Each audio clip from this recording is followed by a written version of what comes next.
Shalom everyone. Today we'll talk about the second blessing before the Shema, both in the morning and in the evening, but concentrate on the morning.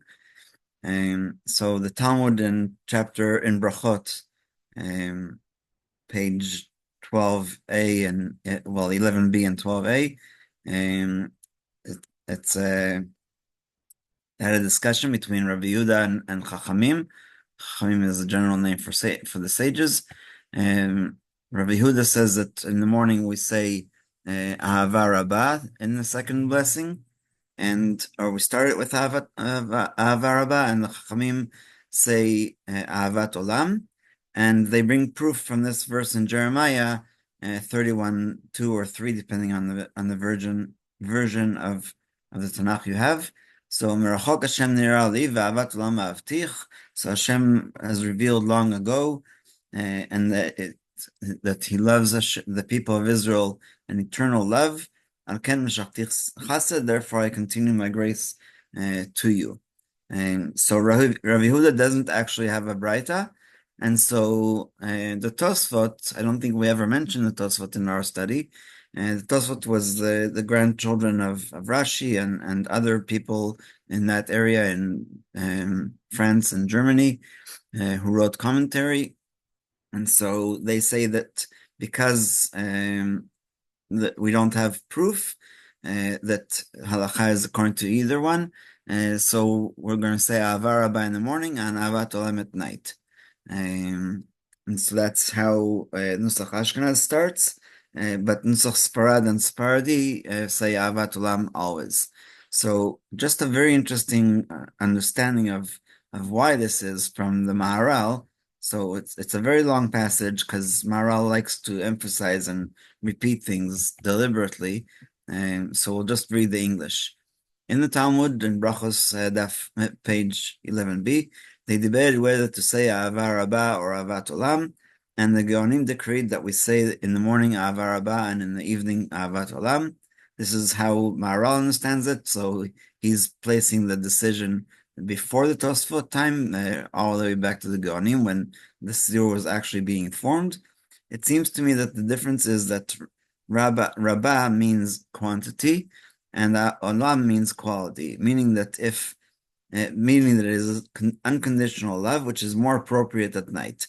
So he explains that when we are the clarity of daytime, we can see Hashem and we can realize how much Hashem loves us. But at night we have to rely on our belief and our faith in Him, and so that's why it's more appropriate to talk about the quality of the love, which is unconditional. So abundant love has the clarity of daytime when Hashem's face is shining towards us. We don't say that Hashem actually has a physical being, but that's how it's described in the verses. While at night, when we can't see that countenance, we have to rely on our faith. And so his whole passage was actually started with the blessing after the Shema of Emet V'Yatziv and Emet V'Emunah. So he compares them and he says that is why the sages said that the blessing after the Shema should be Emet V'Yatziv in the morning. Yatziv means solid and standing upright, while at night it's Emet V'Emunah because we have faith that Hashem is going to save us and redeem us, but we don't have it as with the clarity of daytime per se. So that's how he explains the difference, and so Ashkenaz, like I said, starts with Ahava Rabbah. Let's just see other examples in the passage. So Ahava Rabbah Avtanu, you loved us very much, and so let's go to the English. With great and abundant pity, you have pitied us. That doesn't sound very positive, but we say Avinu Malkeinu, our Father, our King, for the sake of our forefathers who trusted in you and whom you taught statutes of life, so to be gracious to us and teach us. And that's why if somebody forgot to say the blessing before Torah study in the morning, if they said the second blessing before the Shema, they have fulfilled it because we're asking Hashem to teach us. And Our Father, our merciful Father, who acts with compassion, have compassion on us and put into our hearts to comprehend and to intellectually creative, to listen, to learn, and to teach, to preserve, to practice, and to fulfill all the words of your instruction in your Torah with love. So even though Ashkenaz is a little bit less touchy-feely, we still have this idea of Hashem loves us. That's why Hashem is teaching us the Torah and giving us the Torah. And we end with an abbreviated version of compared to Sfard and Sephardi, that you have brought us close to your great name. You have chosen us from among all the peoples and brought us close forever in truth, that we may give thanks to you and proclaim your oneness. With love, blessed be Hashem, who chooses his people, Israel, with love. That ending is for everybody. So just about there's a request that the Sephardim add, the Sephardim and Sfard, hasten and bring upon us blessing and peace quickly from the four corners of the earth, break the yoke of the nations from our neck, and speedily lead us upright to our land. So Ashkenaz doesn't say that part because at least as far as I understand, the yoke of the nations isn't always the only reason why we don't keep the commandments. There is an opinion in the Midrash that the reason, Rav Yitzchak, I think, said, Hashem, we really, really want to do your will, but what can we do? The Goyim are disturbing us and making it very difficult for us to pray and to study the Torah and to keep the Torah. So you have to do your part and break it away from us so we can do that.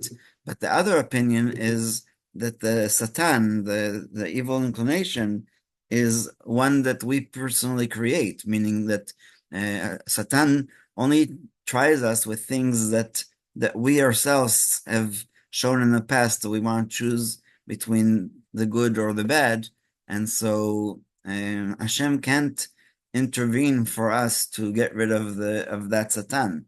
The external, the nations, apparently he can and he does.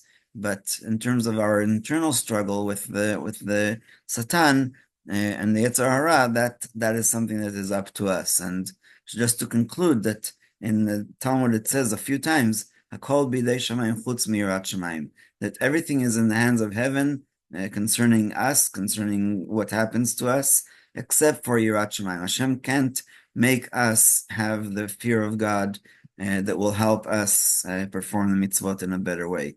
So there's different versions of what Meher ve'aveh aleinu bracha v'shalom me'arba kanfot haaretz, as opposed to Havienu, right? Bring us from the four corners of the earth, which is what Ashkenaz says. So again, just point out that says V'havienu l'shalom me'arba kanfot haaretz, right? Bring us in peace from all four corners of the earth, and take us standing upright Artzeno in our nation, but the Sfard and Sephardi make it even more personal and talk about Maher v'avelim bracha v'shalom me'arba kanfot haaretz. So bring us upon us blessing and peace all over the earth, and break the yoke of the goyim from our neck, and that way we will walk upright to our land. So I didn't see a very good explanation for that, but I know that when I asked one of my rabbis why we don't say be'artzenu, in our land, when we were in Israel studying in Shalvim, he said that it's also talking about all the rest of the people who aren't yet in the land, so we don't say be'artzenu, and we'll never say be'artzenu until all the people are back to the land, all the ingathering of from all the corners of the earth. So we'll stop here if anybody has any questions.